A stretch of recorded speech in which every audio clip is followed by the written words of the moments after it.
You know, Peter, we look at ex-Leafs who knew Andy Bathgate, and you think of Johnny Bauer and a few of those guys who played with him. And not many would think of Peter Holland and his relationship with Andy, given you played for his son and played alongside his grandson. Tell us your memories of the great Andy Bathgate.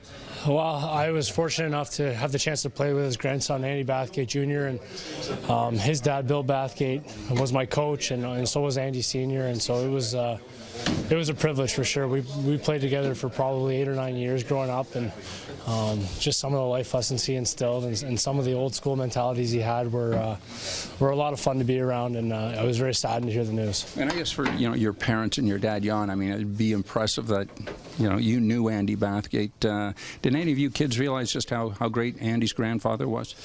I mean, we all knew that he was in the Hall of Fame, but I don't think we really knew the extent of how good he was. It's one of those things where he played before your time. But looking at his stats and his awards within the NHL were pretty impressive. So he's a Stanley Cup winner, a Hart Trophy winner, and he'll be missed.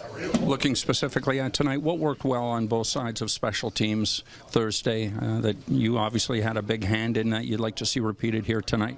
Well, we just got to continue forcing teams on our PK, just not giving them time and space to set up, and I think we do a good job of that when we hold our blue line and teams can't get in. And then on the other side on the power play, just continue getting pucks to the net and creating those scrums around the crease, and Boise was the recipient of the one on the last game.